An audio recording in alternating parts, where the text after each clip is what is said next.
Bismillahirrahmanirrahim. Assalamualaikum warahmatullahi wabarakatuh. Selamat pagi dan salam sejahtera bagi kita semua.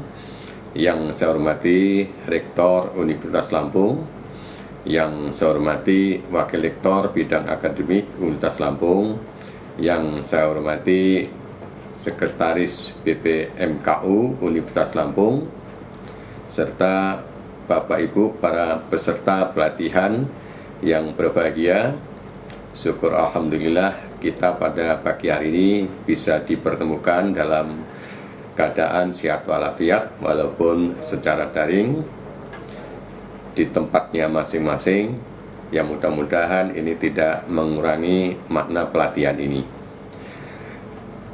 Bapak Ibu yang saya hormati, perlu saya sampaikan terutama kepada Rektor dan Wakil Rektor Bidang Akademik bahwa pada hari ini merupakan tindak lanjut dari kegiatan sebelumnya yang dilakukan pada beberapa minggu yang lalu, yang sesungguhnya kegiatan ini dilaksanakan di tempat tertentu, namun karena situasi yang kurang menguntungkan, ya kegiatan ini sama dengan kegiatan sebelumnya dialihkan dengan kegiatan melalui daring. Bapak Ibu yang saya hormati, pelatihan ini adalah pelatihan yang kedua bagi BPMKU.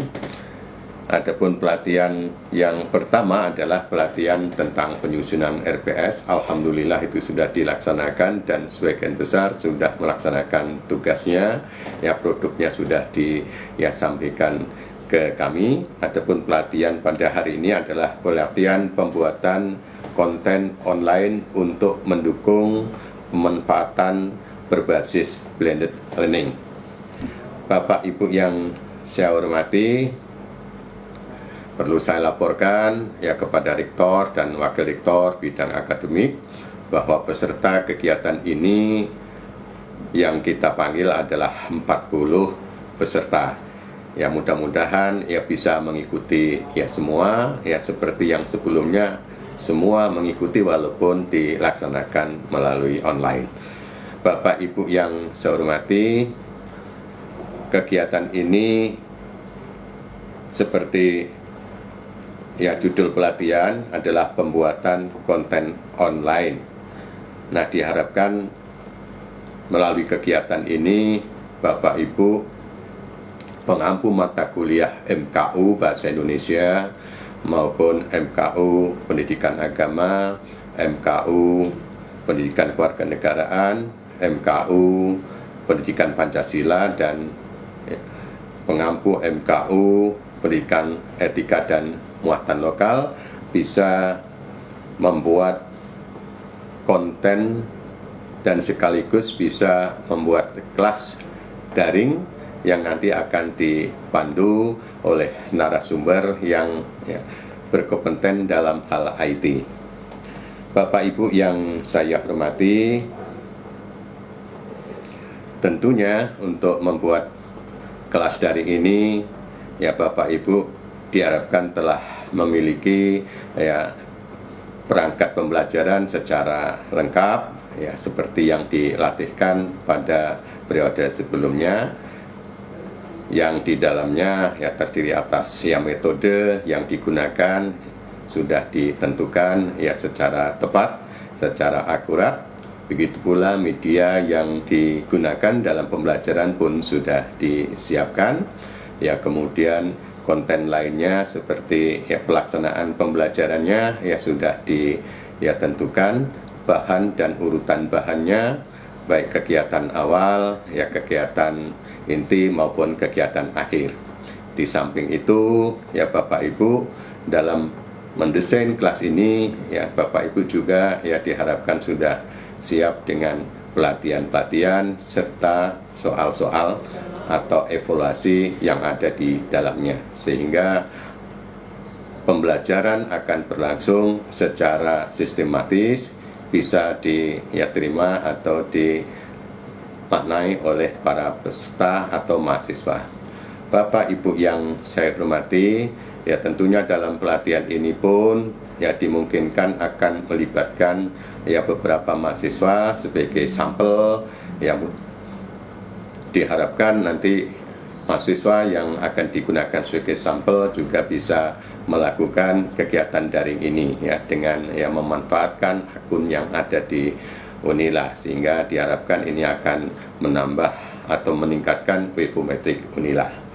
Bapak Ibu yang saya hormati, kegiatan ini akan dilaksanakan selama 3 hari, yang sejujurnya 2 hari, namun dirasa 2 hari masih belum cukup, nanti ada tambahan 1 hari, walaupun pelaksanaan yang terakhir itu tidak harus melalui daring seperti ini, ya bisa dilakukan melalui grup WA. Bapak Ibu yang saya hormati, ya diharapkan dalam pelaksanaan kegiatan ini nanti Bapak Ibu ya bukan hanya sekedar memiliki kelas daring, tetapi bisa mengoperasikan yang lainnya atau bisa mendesain yang lainnya yang lebih ya lengkap lagi, yang lebih bagus lagi. Dan kegiatan ini sesuai dengan namanya berbasis blended learning. Saya percaya bahwa sebagian Bapak Ibu telah melaksanakan ya kegiatan ini ya, terutama bagi dosen-dosen yang mengampu mata kuliah ini di FKIP, karena saya lihat sebagian dosen-dosen FKIP ya telah melaksanakan kegiatan PPG, dan saya tahu kegiatan PPG pelaksanaan dilakukan dengan melalui blended learning, baik itu secara terbuka maupun secara tertutup, artinya dilaksanakan di ya tempatnya masing-masing dan ya sewaktu-waktu dilaksanakan di kelas ya, seperti penyampaian materi, kemudian diskusi, pelatihan ya, mengerjakan ya evaluasi ya bisa dilakukan secara daring ya, sedangkan yang lainnya ya seperti pelatihan praktek dan seterusnya dilakukan melalui workshop, harus datang ke kampus. Begitu pula untuk blended learning, nanti ya akan didesain ya sedemikian rupa sehingga ya pelaksanaan kegiatan ini akan lebih baik bila dibandingkan dengan kegiatan pelaksanaan daring yang sudah pernah dilakukan oleh teman-teman sebelumnya. Walaupun saya tahu sebelumnya juga pernah ya dilatih ya beberapa dosen ya, terutama dosen-dosen yang sudah sepuh untuk melaksanakan kegiatan daring ini ya. Pada saat itu ada yang namanya ya kegiatan melalui fixed class ya. Namun pada saat itu ya beberapa tahun yang lalu kegiatan ini tidak berjalan sebagaimana yang ya diharapkan kita bersama. Tapi dengan ya kebijakan rektor yang sebelumnya bahwa kita diberi kesempatan untuk melaksanakan perkuliahan kelas daring, maka MKU ya, dalam hal ini ya, BPMKU Universitas Lampung mengambil langkah tersebut ya, sehingga diharapkan untuk pengampu mata kuliah MKU semua melaksanakan pembelajaran melalui daring ya, terutama berbasis blended learning. Jadi tidak harus ya tatap muka full pertemuan pertama sampai dengan pertemuan yang terakhir. Ya, kegiatan pembelajaran melalui daring ini ya ternyata ya bukan hanya ya kita memenuhi apa yang menjadi kebijakan rektor ya pada saat itu ya, termasuk dengan adanya peristiwa seperti ini, alangkah ya pentingnya dan ya perlunya kegiatan belajar melalui daring ini ya, karena ya kegiatan perkuliahan tidak bisa dilaksanakan di kelas, sehingga semua kegiatan perkuliahan atau pembelajaran dilakukan di rumah atau di tempatnya masing-masing melalui daring ya. Bapak Ibu yang saya hormati, kegiatan kita pada pagi hari ini ya, kemudian dilanjutkan besok dan ya sampai hari ketiga ya, semua menggunakan aplikasi, yang aplikasi itu terkait dengan aplikasi ya model, dan ya nanti akan akan dikaitkan dengan aplikasi model yang ada di FKIP yang ya dikenal dengan EduSmart gitu ya. Jadi EduSmart ini sudah ya beberapa lama menangani proses pembelajaran melalui daring ya, dan tampaknya itu sudah tertata secara sistematis dan sudah dilakukan oleh banyak dosen, dan hasilnya kalau menurut hemat saya cukup bagus. Sehingga kami dalam pelaksanaan kegiatan ini akan melibatkan aplikasi model yang berbasis EduSport gitu ya. Dan diharapkan nanti Bapak Ibu memiliki kelas daring yang juga memanfaatkan EduSport, walaupun selama ini hanya digunakan di FKIP. Dan untuk instruktur, kami juga menggunakan instruktur dari FKIP yang mendesain aplikasi tersebut, yaitu Saudara Amrul dan Saudara Bayu yang sudah banyak pengalaman atau berkecimpung dalam hal tersebut. Untuk itu kepada Bapak Ibu diharapkan nanti bisa mengikuti kegiatan pelatihan ini secara cermat, secara saksama sehingga diharapkan apa yang menjadi tujuan kami, Bapak Ibu bisa memiliki kelas daring yang melalui EduSport bukan hanya dikembangkan di FKIP, tetapi bisa dikembangkan di fakultas-fakultas lainnya, termasuk apabila perlu ini bisa dikenal di luar universitas kita. Diharapkan ke depan pembelajaran MKU, 5 mata kuliah MKU, Bahasa Indonesia, pendidikan kewarganegaraan, pendidikan Pancasila, agama, serta pendidikan etika dan muatan lokal bisa dilaksanakan melalui daring, walaupun tidak harus full daring Dan melalui kegiatan yang berbasis blended learning ini diharapkan ini akan bisa membawa nama baik BPMKU Unila bahkan Universitas Lampung Demikian yang bisa saya sampaikan. Selamat mengikuti kegiatan ini, selamat menunaikan ibadah puasa. Semoga apa yang kita lakukan ini akan menambah amal ibadah kita Demikian. Dengan mengucap Bismillahirrahmanirrahim, kegiatan pelatihan pembuatan konten online untuk mendukung pemanfaatan berbasis blended learning pada tahun ini saya nyatakan dibuka. Wassalamualaikum warahmatullahi wabarakatuh.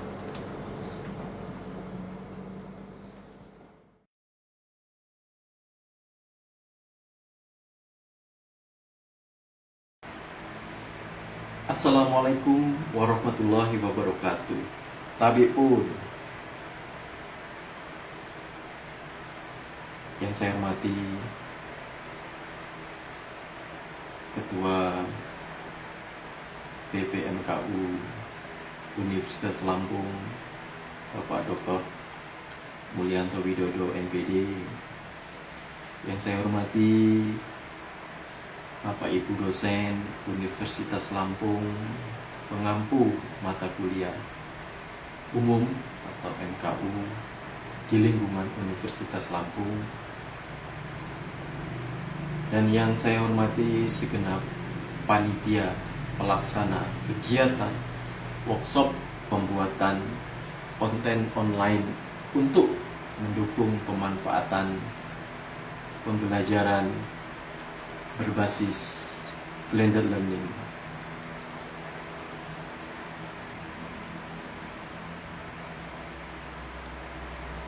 Bapak Ibu dosen pengampu mata kuliah umum di lingkungan Universitas Lampung yang berbahagia, pada virtual learning kali ini saya akan membahas beberapa model learning atau Learning Management System atau yang dikenal dengan LMS, ada beberapa hal sebelum kita menginjak ke konten atau isi tentang LMS tersebut. Dalam beberapa aspek e-learning atau online learning, harus kita perhatikan hal-hal yang paling pokok, apalagi di masa darurat COVID-19 ini, atau yang sering kita kenal dengan virus corona, yang mengharuskan pembelajarannya dengan menggunakan sistem online learning. Menurut saya, pembelajaran daring dalam rangka social distancing atau jaga jarak karena pandemik di masa COVID-19 ini, jangan paksakan dosen untuk berlomba menggunakan teknologi pembelajaran daring, ataupun di masa enggak darurat, masa sebelumnya atau masa nanti setelah COVID-19 ini berlalu.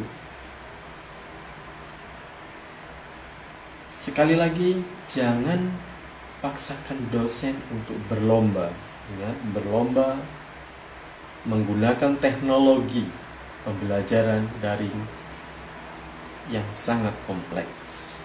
Tapi polis yang dikeluarkan oleh kampus sedianya memperhatikan beberapa hal berikut.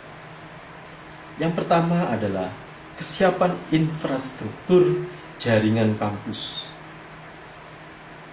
Nomor satu yang paling penting, kesiapan infrastruktur jaringan kampus.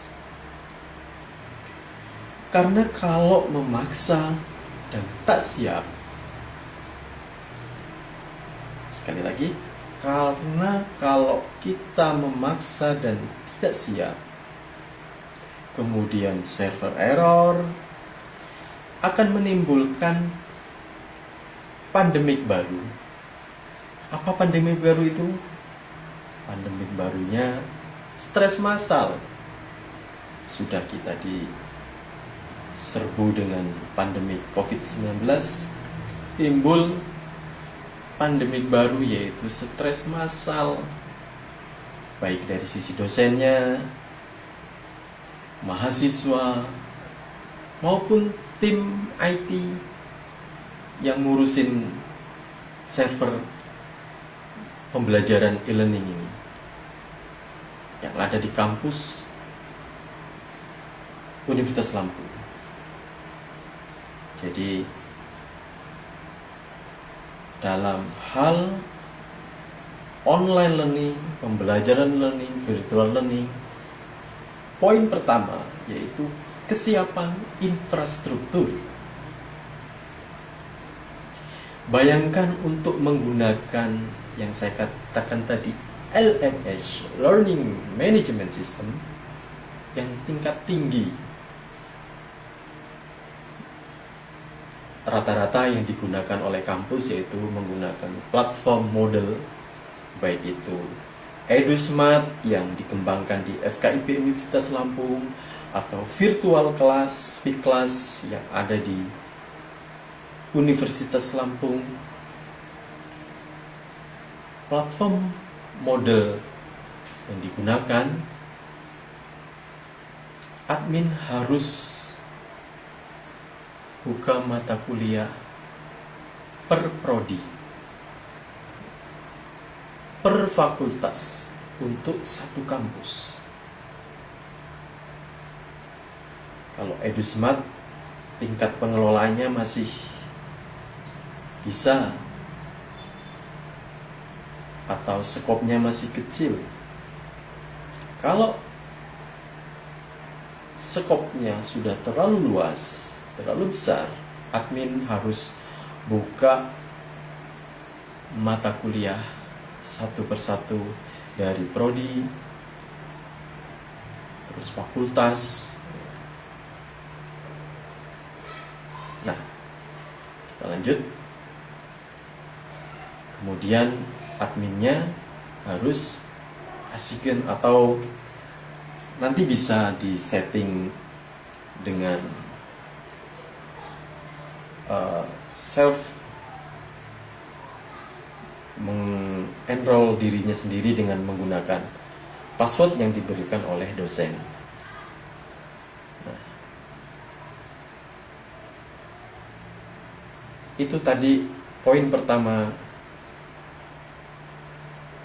kesiapan dari infrastruktur jaringan kampus harus oke.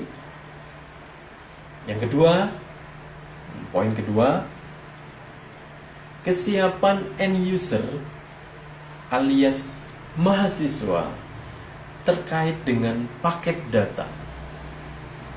Oleh karena itu, pertimbangkan like konten yang tidak memakan paket data yang tinggi. Misal ketika web conference, video conference, cukup utamakan audio. Tidak harus mejeng foto atau image. Sementara lupakan narsisme atau durasi yang tidak terlalu lama. Misal maksimum 40 menit, 30 menit, atau 2 jam misalkan untuk seminar. Pertama, kesiapan jaringan kampus. Kedua, kesiapan end user. Nah, poin ketiga, kesiapan dan kemampuan dosen dalam menggunakan teknologi belajar. Jika dosen baru, saya umpamakan dosen baru bisa naik sepeda motor, maka biarkan mereka menyelenggarakan pembelajaran daring, cukup memanfaatkan email, mailing list, sosmed seperti WhatsApp group atau yang sejenisnya. Tapi jika dosen baru bisa mengendarai mobil biasa, maka izinkan mereka dengan menggunakan teknologi belajar yang sederhana seperti menggunakan Google Classroom, kemudian G Suite atau Edmodo atau yang sejenisnya. Nah, itu analogi yang kedua. Yang pertama analogi naik motor, kemudian apabila bisa naik mobil, itu tadi. Kemudian jika dosen sudah pandai mengendarai mobil sport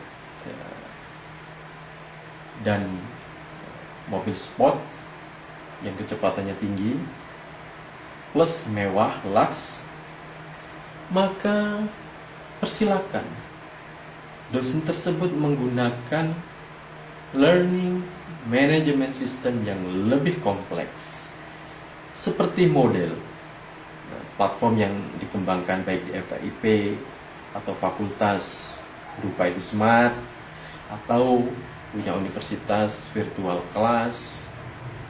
Ada lagi dulu juga pernah dipakai atau sekarang masih dipakai, yaitu Breakspace oleh pendidikan profesi guru yang ada di FKIP, atau Blackboard, webchat, dan lain-lain.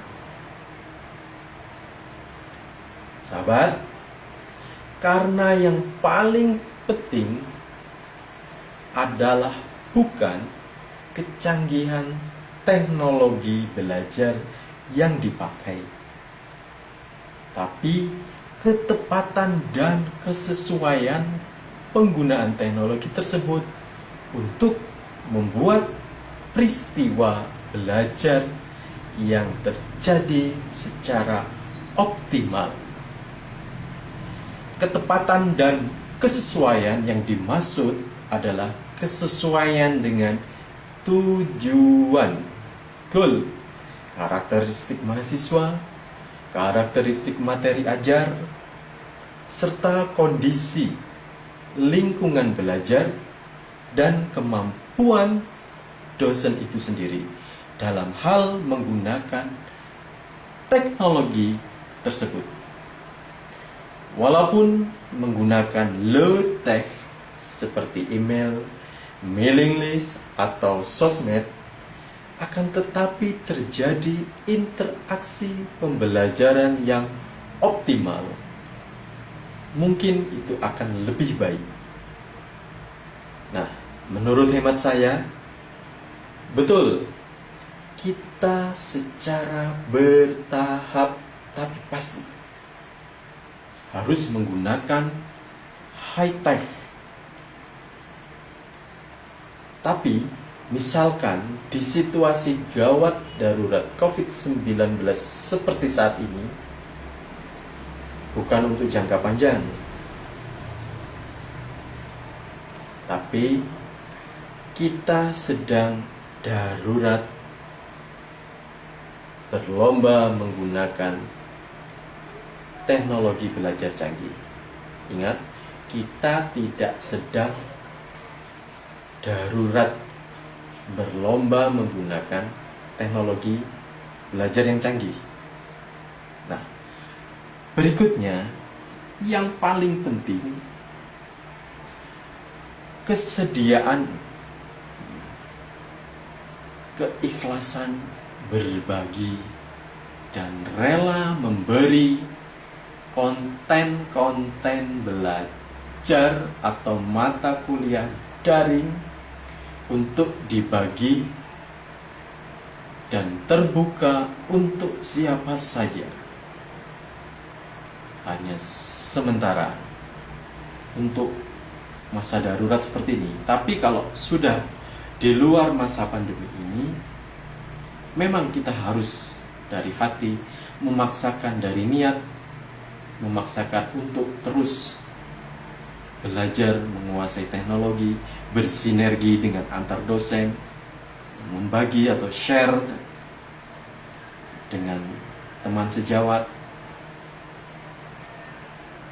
Nah, syukur-syukur open access secara terus-menerus, karena insya Allah amal jariah saling berbagi itu dibayar pay per klik.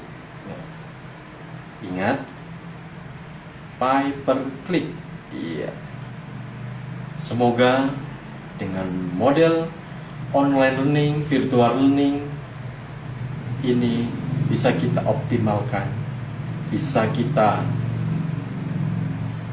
kembangkan lebih jauh lagi dan membawa kebermanfaatan bagi diri kita sendiri ataupun bagi orang lain. Baik, kita lanjut materi berikutnya. Assalamualaikum warahmatullahi wabarakatuh. Tapi pun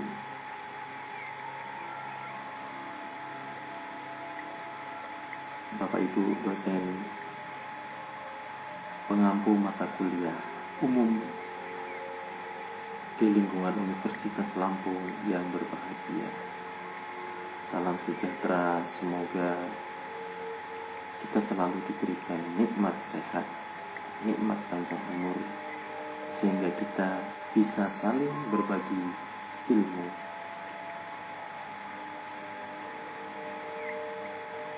Bapak Ibu dosen pengampu mata kuliah MKU di lingkungan Universitas Lampung, kita berjumpa dalam kegiatan workshop pembuatan konten online untuk mendukung pemanfaatan pembelajaran berbasis blended learning.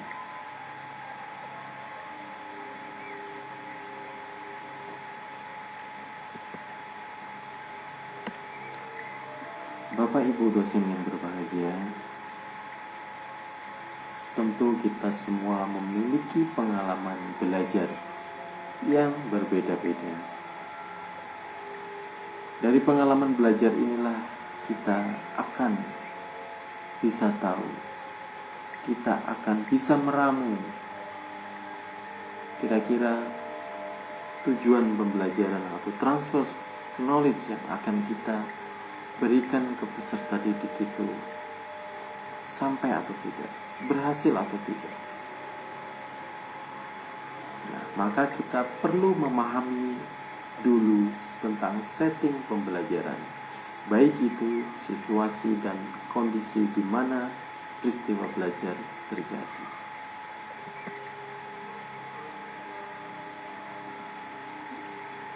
Di sini ada model setting proses belajar, di mana model pembelajaran terbagi dua, yaitu sinkronus dan asinkronus. Sinkronus live, sinkronus atau langsung, dan virtual sinkronus, di mana secara langsung live sinkronus itu belajar pada waktu dan lokasi yang sama. Kalau virtual sinkronus belajar pada waktu yang sama tapi dengan tempat berbeda. Kemudian asinkronus, tak langsung, terbagi dua, mandiri, kolaboratif. Dalam hal mandiri, belajar kapan saja, di mana saja, tentang apa saja, tanpa orang lain.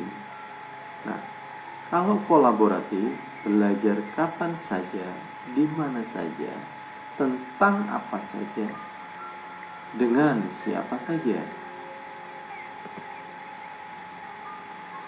Nah, tantangan desain pembelajaran online dalam menciptakan pengalaman belajar terbagi dua tadi, sinkronus dan asinkronus. Kalau langsung, teknologi enhanced classroom, virtual sinkronus atau maya, diskusi, demonstrasi, simulasi via audio conference. Kemudian mandiri, learning object video. Kemudian kolaboratif seperti publikasi sharing, diskusi, demonstrasi, assessment online, atau medsos lain. Nah, contoh desain pembelajaran online learning yaitu dari setting pembelajaran sinkronus seperti bagan ini dapat dilihat.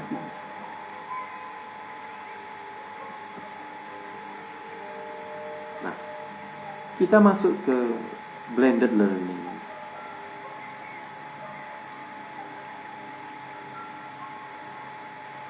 Bahwa blended learning adalah suatu bentuk sistem pembelajaran yang mengkombinasikan secara tepat antara strategi pembelajaran sinkronus dan asinkronus dalam rangka menciptakan pengalaman belajar untuk mencapai capaian pembelajaran yang telah ditentukan.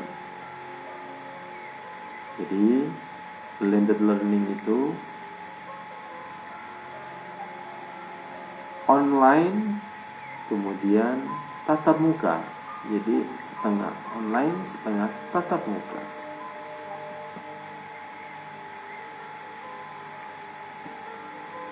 Nah, tahapan untuk desain blended learning,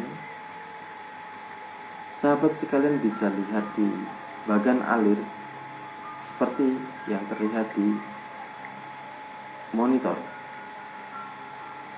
Pertama, mata kuliah dengan merumuskan capaian pembelajaran, kemudian pemetaan materi pembelajaran. Dia masuk asinkronus apa tidak? Jika ya, merancang aktivitas, jika tidak, merancang aktivitas pembelajaran sinkronus. Kemudian mengembangkan, kemudian implementation, dan evaluasi.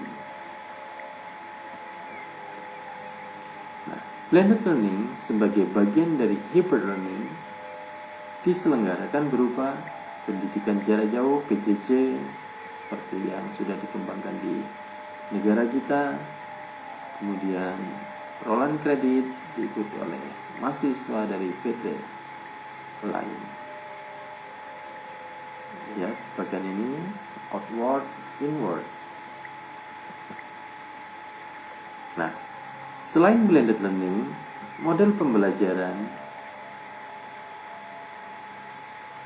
flipped classroom, flip membalik, yaitu metode yang biasa diterapkan, yaitu materi diberikan di kelas, siswa mengerjakan tugas yang diberikan dosen di rumah. Pada model ini, siswa mempelajari materi yang sudah disiapkan dosennya, biasanya dalam bentuk video di rumah, dan mengerjakan tugas di kelas.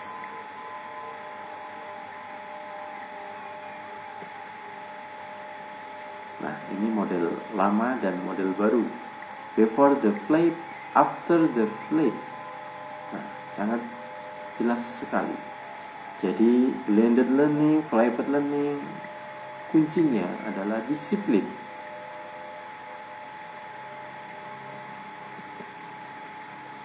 Nah, bagaimana cara memulai blended learning?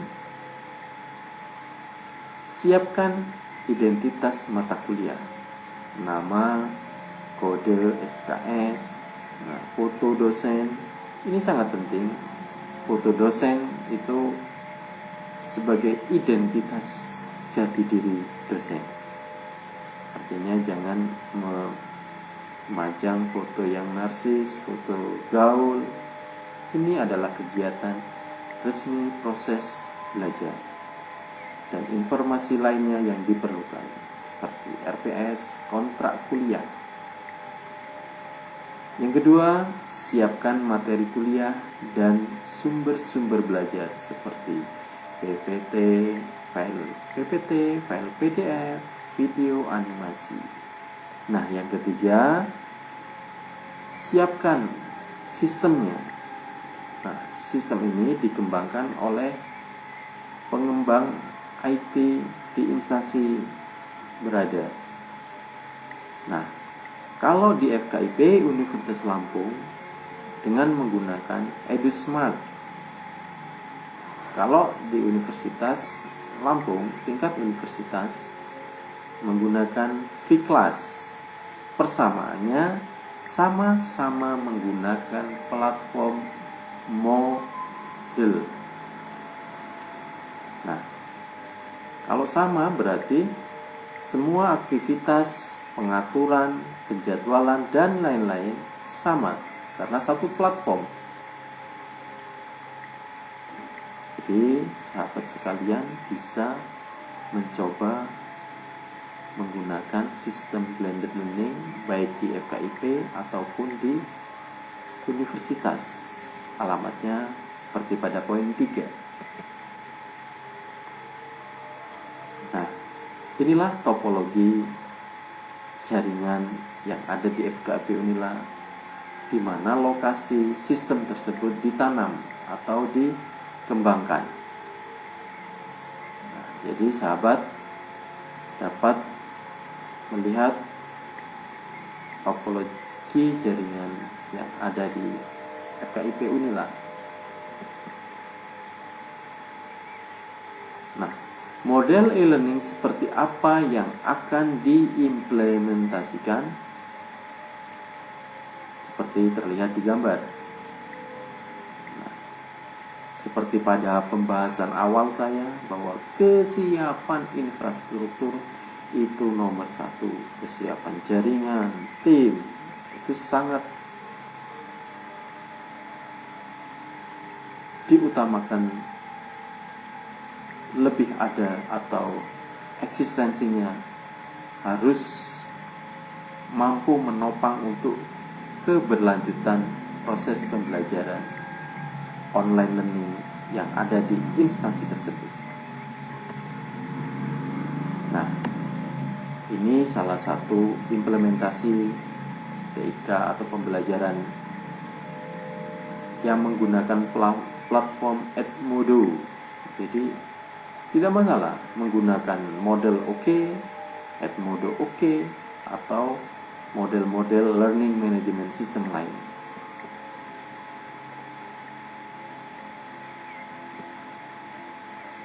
Nah, ini contoh pembelajaran sinkronus langsung dari dosen kepada mahasiswa dengan dosen.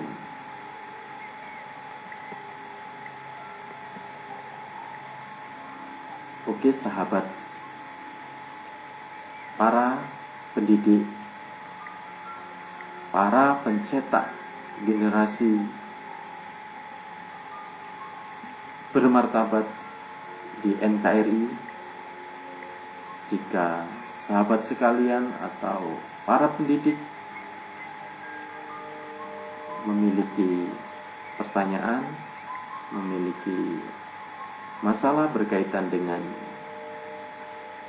teknologi pembelajaran, sahabat sekalian bisa kontak seperti yang tertera di monitor.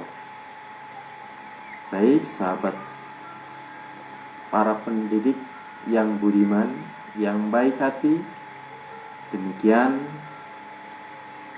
materi dari saya. Semoga bermanfaat. Sekian, terima kasih.